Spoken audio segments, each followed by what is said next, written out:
Supremo Tribunal Federal formou maioria para condenar o deputado bolsonarista Daniel Silveira, do PTB, por atos antidemocráticos e ameaças ao STF e seus ministros.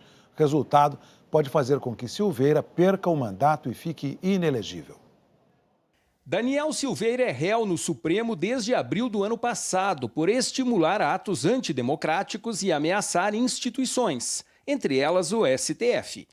É acusado pela Procuradoria-Geral da República de coação, incitação à animosidade entre as Forças Armadas e o Supremo e de tentar impedir o livre exercício dos poderes da União. Num vídeo divulgado na internet, o deputado defendeu o fechamento do Supremo, o que é inconstitucional. E também fez apologia ao AI-5, o ato mais duro da ditadura militar, que permitiu o fechamento do Congresso e a retirada de direitos e garantias constitucionais dos cidadãos. Foi preso em fevereiro do ano passado, solto no mês seguinte, mas descumpriu medidas restritivas e voltou para a prisão. Em novembro, saiu da cadeia e novamente descumpriu as medidas restritivas. A Procuradoria-Geral da República pediu e o ministro Alexandre de Moraes determinou a volta do uso da tornozeleira eletrônica no fim do mês passado. Silveira chegou a se refugiar no Congresso, mas acabou cumprindo a determinação depois que Alexandre de Moraes impôs pagamento de multa diária. O julgamento começou com quase 1h30 de atraso, porque o advogado de Daniel Silveira não apresentou certificado de vacinação, nem teste negativo de Covid, como manda o protocolo do Supremo, cumprido por todos. Só depois de feito um exame oferecido pelo STF, o julgamento pôde começar. A vice-procuradora-geral da República, Lindora Araújo, citou diversos crimes cometidos pelo deputado. Segundo Lindora, as condutas tentaram impedir o funcionamento de um poder constituído, no caso, o Supremo Tribunal Federal. E ameaçaram os próprios ministros do STF com o objetivo de impedir que eles exercessem suas funções. Classificou essas condutas de intoleráveis e inconcebíveis.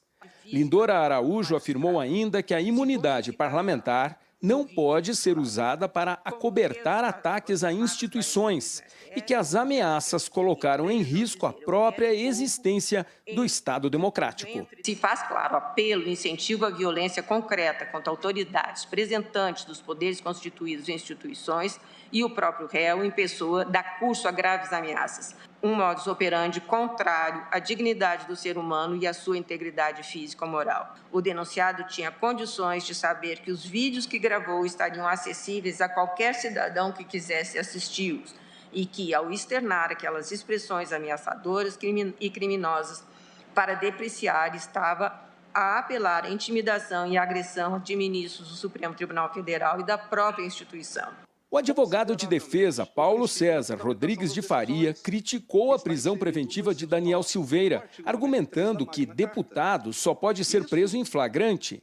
Por várias vezes afirmou que o processo não respeitou a Constituição e violou o ordenamento jurídico. Afirmou que Daniel Silveira fez críticas duras às instituições democráticas, mas que está protegido pela prerrogativa da imunidade parlamentar e apenas exerceu a sua liberdade de expressão. Está sendo julgado aqui um inocente que, utilizando a sua imunidade a sua imunidade parlamentar, formal e material, e lá está escrito, Excelência, no artigo 53, está escrito quaisquer palavras e votos. Então, quaisquer precisa ser imediatamente substituído, porque foi entendimento dessa corte, quando recebeu a denúncia, que o parlamentar cometeu crimes. Crimes de quê? De crítica? De ironia? O relator do caso, ministro Alexandre de Moraes, votou por condenar Silveira a 8 anos e 9 meses de reclusão, a pagamento de multa de 5 salários mínimos, a perda do mandato e a suspensão dos direitos políticos enquanto durarem os efeitos da condenação.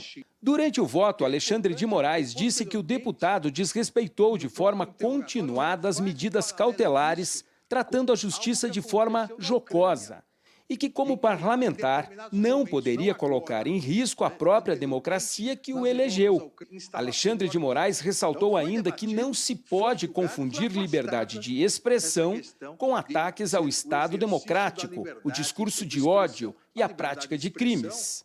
A Constituição garante liberdade com responsabilidade. A Constituição não garante a liberdade de expressão como um escudo protetivo para a prática de atividades ilícitas, para discurso de ódio, para discurso contra a democracia, para discurso contra as instituições. Esse é o limite do exercício deturpado de uma liberdade inexistente de expressão. Durante o voto, Moraes destacou algumas das ameaças concretas feitas pelo réu Daniel Silveira. Passa o réu a dizer, a instigar o povo, abre aspas, o povo entre dentro do Supremo Tribunal Federal, agarre o Alexandre de Moraes pelo colarinho e sacuda a cabeça de ovo dele e jogue dentro de uma lixeira. E é importante porque, posteriormente, no próprio interrogatório, o réu faz um paralelo disso com algo que aconteceu na Ucrânia, em que, em determinados momentos, não agora, anteriormente, nas revoltas da Ucrânia, o povo retirava agentes públicos das repartições, surrava, matava e jogavam em lixeiras. Ou seja, aqui não tem nada de jocoso, absolutamente nada de jocoso. O ministro Nunes Marques, revisor da ação, abriu a divergência e votou por absolver Daniel Silveira. Entendeu que não há crime na conduta de Silveira, apesar de acreditar que o deputado extrapolou os limites do tolerável no que considerou somente ofensas a colegas da corte e à própria instituição. Mas classificou as falas de Silveira como bravatas. O que se vê aqui são bravatas que, de tão absurdas, jamais serão concretizadas. É certo que o que o acusado fez é difícil de acreditar, especialmente partindo da pessoa de um parlamentar federal, de quem se espera um mínimo de postura e respeito. Extrapolou em muito, a toda evidência, os limites do tolerável e sua postura. Todavia, não é possível, conforme se demonstrou, extrair o delito do artigo 344 do Código Penal de sua conduta, em que pese seja ela extremamente reprovável, inaceitável para um deputado federal e que, tolerada por seus pares, mancha aquela casa. Há pouco, o ministro André Mendonça também votou pela condenação de Daniel Silveira, mas apenas em um crime: uso de violência ou grave ameaça contra a autoridade para favorecimento próprio. Com isso, Mendonça defendeu uma pena de 2 anos e 4 meses de reclusão. Por encamparem incentivo a práticas irresponsáveis e violentas por outros e terem o potencial de ensejar eventuais tentativas de articulação para ações ilegítimas e até mesmo agressivas contra o Supremo ou seus integrantes. Em todas elas, entendo estar nítido o dolo de intimidação. Considero, à luz do artigo 59 do Código Penal, como circunstâncias desfavoráveis ao acusado a culpabilidade, porque, por ser deputado federal, a pessoa respeitada pelos eleitores e simpatizantes e da qual se espera serenidade, decoro e responsabilidade no exercício do cargo, ele se mostrou com a devida vênia, justamente em sentido contrário.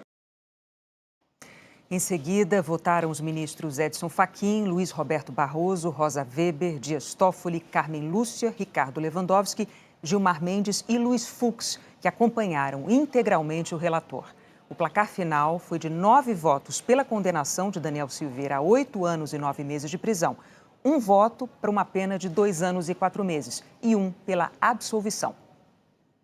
O Ministério Público Federal denunciou 3 assessores de Daniel Silveira por entregarem 2 celulares ao deputado federal enquanto ele estava preso em fevereiro do ano passado. Segundo a Procuradoria, imagens de câmeras de segurança mostram Daniel Silveira recebendo os aparelhos na Superintendência da Polícia Federal no Rio. O MPF propôs que Mário Sérgio de Souza, Pablo Diego Pereira da Silva e Rafael Fernando Ramos paguem multa de R$10 mil cada. ou cumpram pena de 3 meses e 1 ano de prisão.